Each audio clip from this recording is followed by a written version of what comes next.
So came out here to check my salon and noticed that we shut off trash pickup probably about 2 or 3 weeks ago finally. So that's like our bin right there. But our neighbors, they never have a fucking bin, so that's their fucking trash. These people, again, no bin, that's their trash. And they also could be other people trying to dump out here. And then another neighbor, this is a church and they do like food giveaway and stuff like that. That's their trash. Absolutely fucking disgusting. And you know, I just did a long ass voice note to a friend of mine. She's talking about, oh, this is the gym and that's their trash. Well, theirs is cool. Sorry, let me get this phone right. Oh, can't go this way. There's a big ass truck there. All right. Just talking to a friend a moment ago, and she was talking about how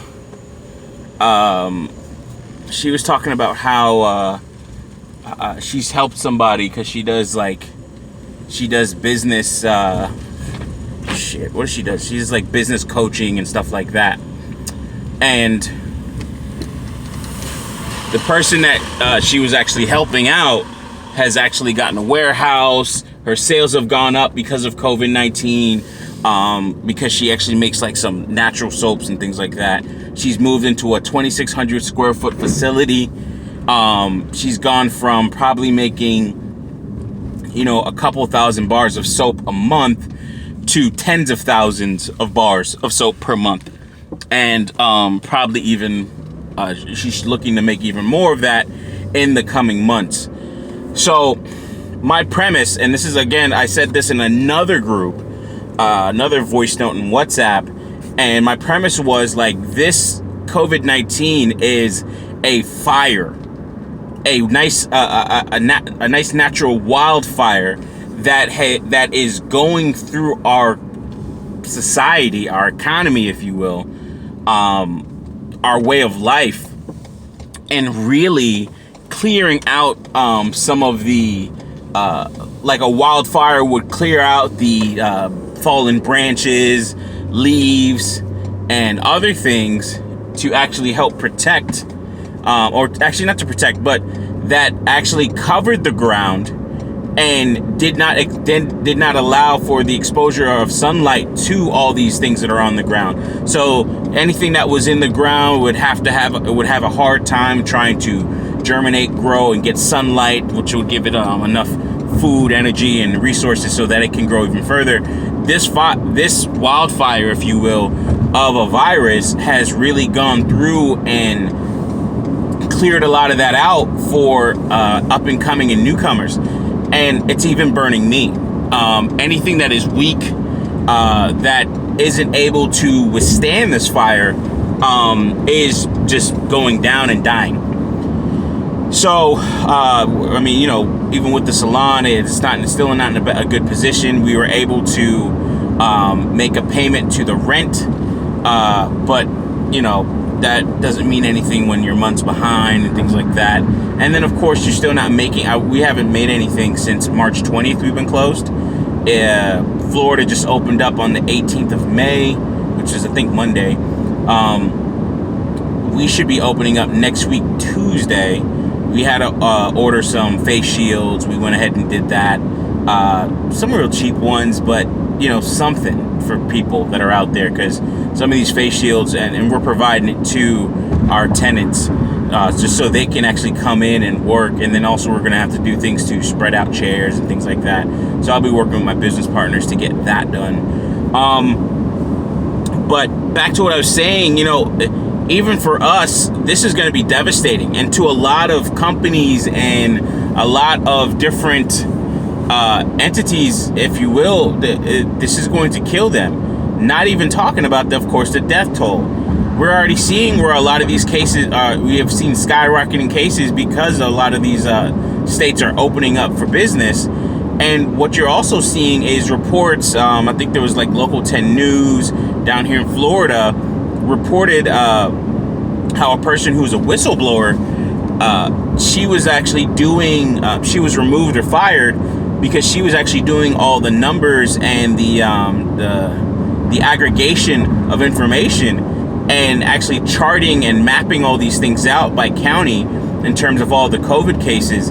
And she was told to change the numbers in a way that would promote or back the case of reopening. And she said, no, I'm not going to do it. And I'm not going to be a part of this. Or I'm not going to do this. And then they said, okay. And they removed her. I'll try and remember to link the article once I upload this video. Very surprised, not surprising, but very just like eye-opening, if you will. And like, whoa, yeah, okay. Par for the course, you know, type deal. So you're seeing where, of course, they're even using the U3 numbers as opposed to the U6 numbers in terms of unemployment numbers. If you go to sites like Shadow Stats, or is it U3 or U6? Sorry. But if you go to sites like Shadow Stats, they're estimating probably about 50 million people actually unemployed. And it all depends on how your definition of unemployed or underemployed is done. But when you're seeing that this type of this virus is going through and really cutting the heads off of companies, and especially smaller companies, it's devastating. It's really bad. It's sad being one of those companies, but at the same time, there's other things that I've been able to do in terms of because of the extra cash of me working a day job just so I can try and save my business. But I'm able to take that extra money and start making investments. Now I look back at the investment I made into the shop. I don't totally like regret it, like have a really bad feeling. It's just, hey, the business failed or is failing. You know, the book is not closed on that. We're still trying, but at the same time, I have to be a realist, which makes me a little bit on the pessimistic side. So I have to look at it and say, hey, listen, you know, if we have to cut our losses, let's go ahead and do so and get to a better point where we can say, hey, oh,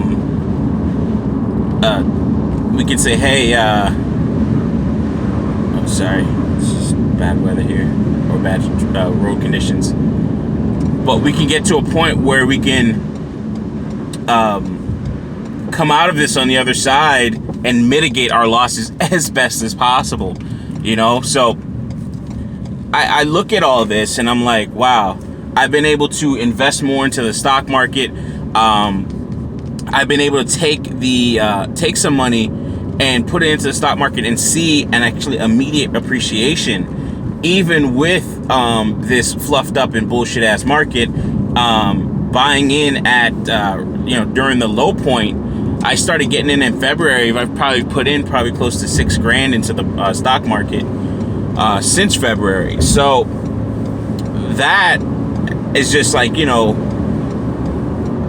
encouraging. And I could have done even more with the same money that I've been putting in into this business. And again, I don't regret it. Hindsight is 20/20, but I could have taken that money and done something else with it. And I was told that.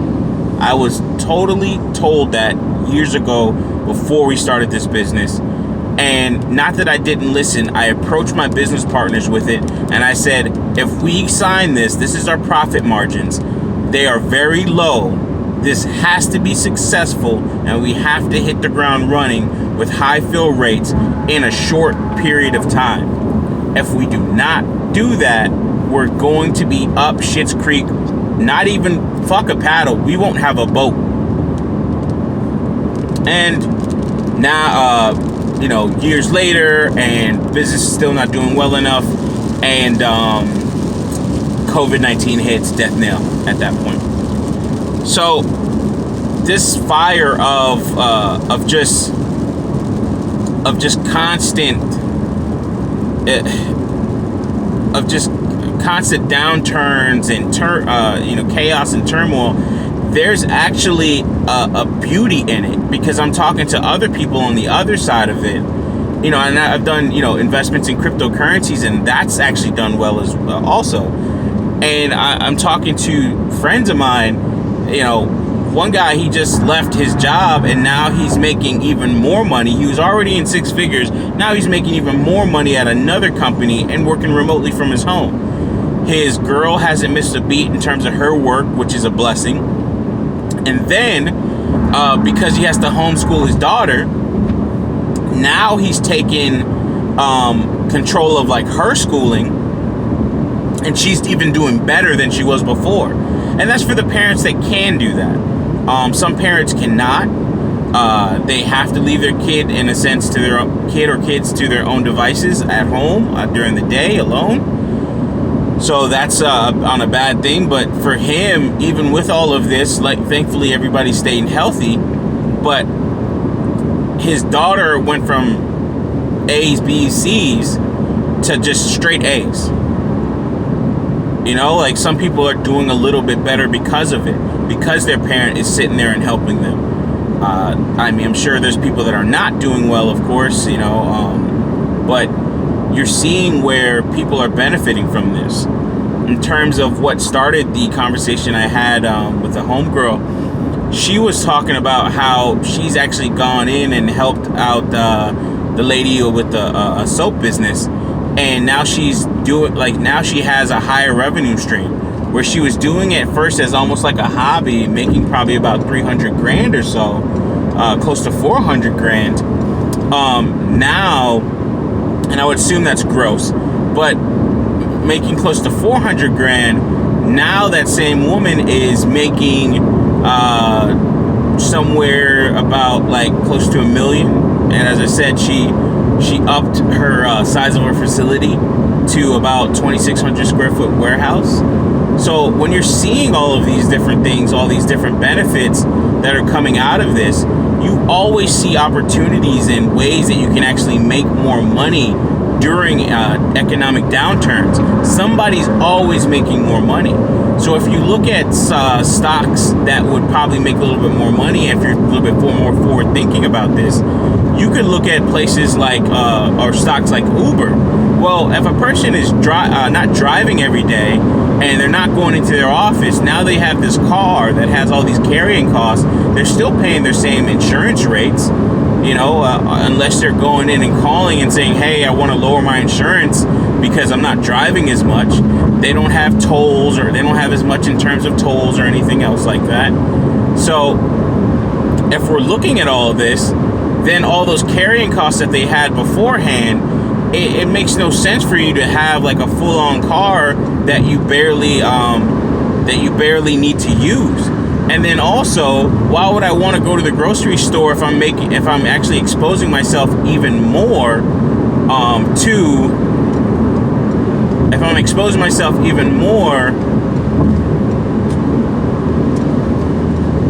oh shit, oh, that would have hurt.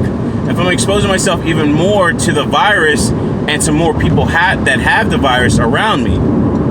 So it's like, why would I put myself through all of that? Why would I put myself through all of that and have a vehicle? Now I can do something like just get an Uber. I don't have to pay the insurance. I don't have to pay the monthly car note if you still have one on a car note. I don't have to pay the cost of gas. I don't have to worry about my car being stolen or anything else like that. Now I can take that. If a car note's probably $300 to $600, sometimes $1,000 or more a month, depending on the vehicle you get and the terms in terms of like your payment, then why would I have to deal with all that? Now I can take that extra money and put it in my pocket. I can cut my spending, and I can put that in other places. Also, cutting the cord.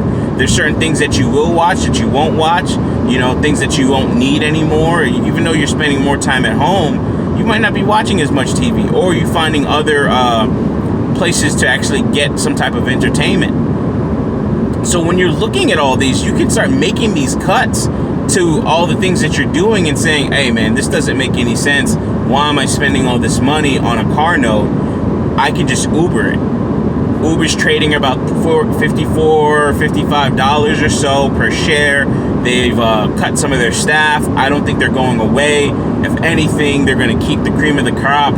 And then also they're going to get more people from all these other companies that have, cut talent. So now we're looking at Uber being being able to actually get better talent in the long run by getting some of the people from other companies that are not employing other people. I'm sorry, they're getting more advanced engineers, so on and so forth. So they have a larger talent pool to pick from, is what I really should be saying. I'm sorry, I'm concentrating on a couple other things here while driving, of course. So when I see all of this, if businesses put themselves in a position to pivot, they can really actually come out on top by having this larger talent pool. So I look at Uber as a company that is definitely going to pivot and do well in all of this, because more and more people are going to look around and say, I don't need a full-on car and all the insurance payments and anything else that goes along with it to actually have a vehicle. It just doesn't make any sense to me. So I think Uber is probably like a good buy, and I'm going to be buying more of it as time goes on. That's definitely going to be something that's going to be, I think, a big thing in the next 5 to 10 years. Of course, it all remains to be seen, and that's just a guess, really.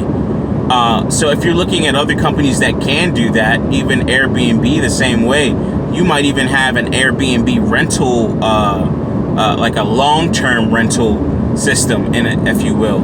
And Airbnb could be your new landlord, property manager, or what have you. Like, Airbnb, instead of working on just vacations, you could see Airbnb start to work more on things like what's it called, long-term rentals, where it's years for a lease or something else like that, and not just months or a week or something like that. You're going to see Airbnb where they can actually pivot to where they can actually have a lot more renters using it for day-to-day or for family living. So really long-term rentals. So that could be a big thing, and that could actually help those that survive this, that are on Airbnb, that have been having problems recently. So it's like I'm looking at all these different things, and it's like, okay, how can I make money off of this in some way, shape, or form? What tech companies are actually going to benefit from all of this? So Cloudera, which has a very low share, but I look at some of the, of course, the fundamentals.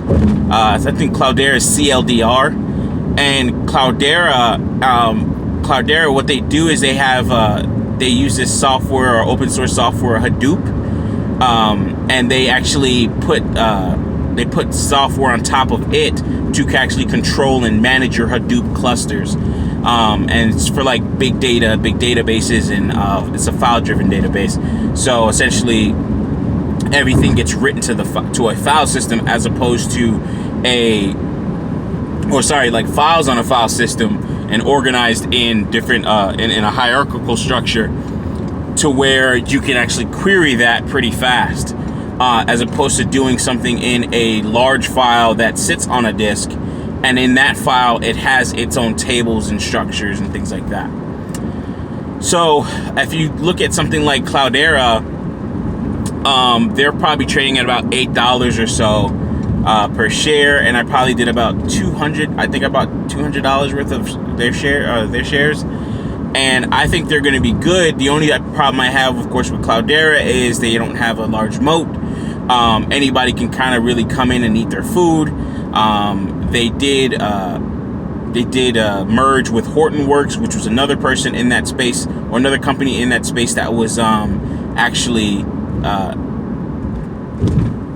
doing kind of the same thing, but they actually fell quite a bit, and that kind of sucked, because I'm looking at it, but it could have been a managerial thing. I think that Cloudera will do well going into the future, because I've watched some of their videos in terms of the people that they have on staff currently, and I like the brain power that's there, and the way they explain certain things, and data science engineers that are talking on various subjects about how to deal with data structures, how to query data structures, and how their product is actually working. It's really kind of like listening to a CCIE talk about networking. So you're getting this high end view, or this person that is on the higher side of the knowledge in terms of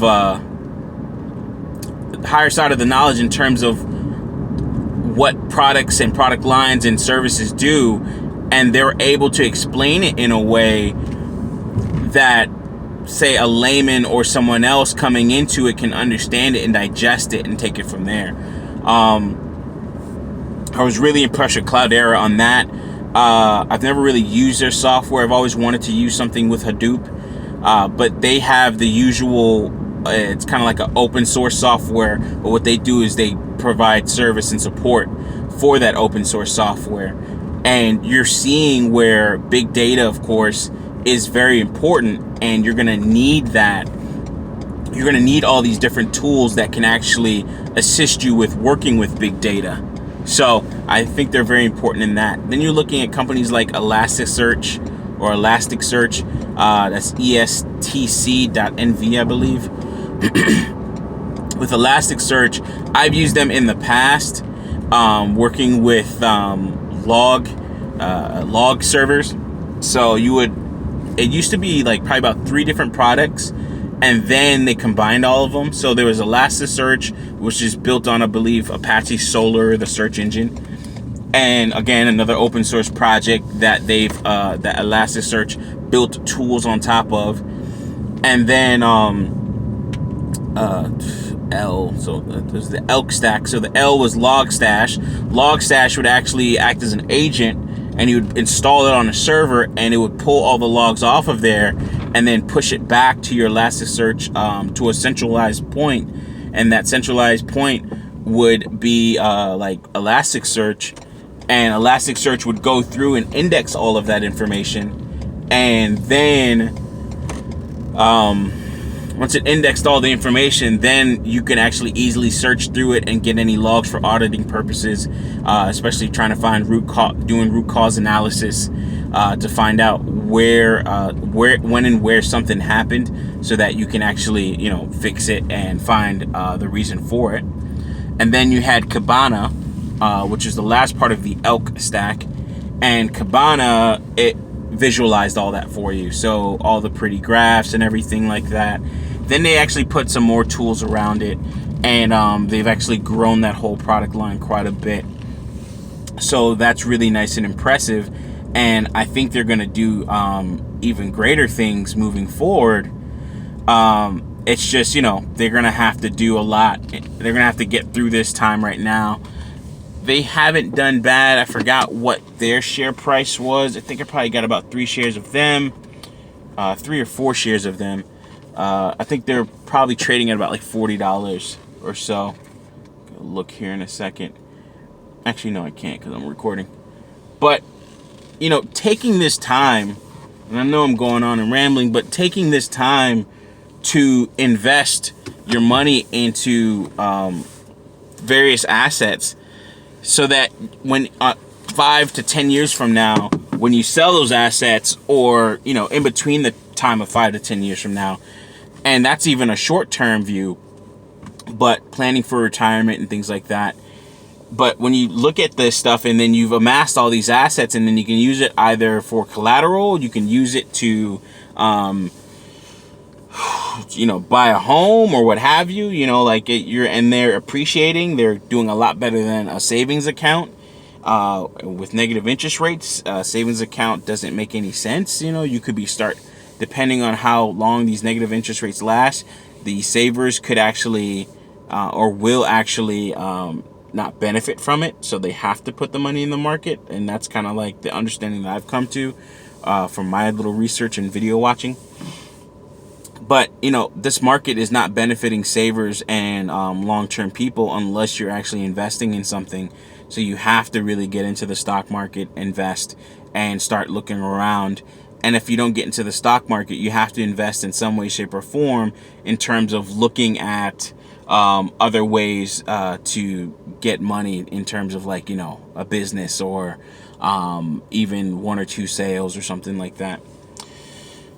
COVID-19 has done a lot for me, to me, and for and to other people.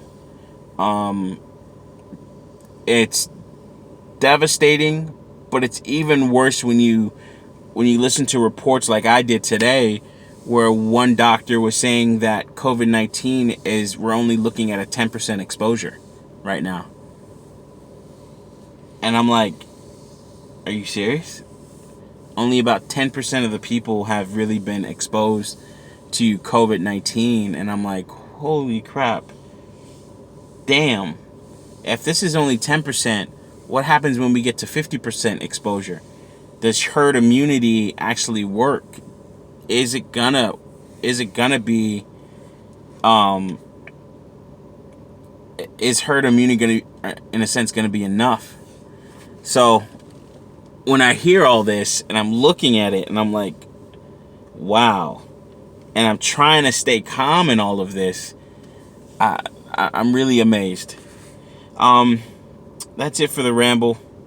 There's a couple times where I just had a couple brain farts just because I was driving, thinking about other things, and I really kind of just do this off the top of my head, not really having anything really planned out. But as always, thanks for listening, and I hope, you know, people that are listening are getting some benefit out of this, and looking into ways that you can improve your current situation, if at all possible. This might be a good time to start a cleaning company. Honestly, all you have to do is just, if you have a bottle of concentrated cleaner, instead of 1-4 dilution, you do a 1 to 2 dilution. You know, like a one part solution, 1 part concentrated cleaning solution to 4 parts water, and you change that to 1 part cleaning solution to 2 parts water, and say, hey, we have a high-end disinfectant. You could be making good money. You know, it doesn't always work like that, of course not, but if you start offering cleaning services, you know, like, these things still need to happen. People don't even want to touch their own countertops, and they haven't even been out their freaking house. Anything that comes in, they want to spray it. You know, like, if you're offering some type of cleaning service, or some type of even delivery service, grocery delivery service, and things like that, you really could be in a better position. And I definitely think people need to be thinking about things like that, as we move into all of this and deal with COVID-19 and this becoming a part of our new normal, masking up and things like that. People are pivoting to making little masks. It's really amazing. All right, that's it. As always, thanks for listening. Peace.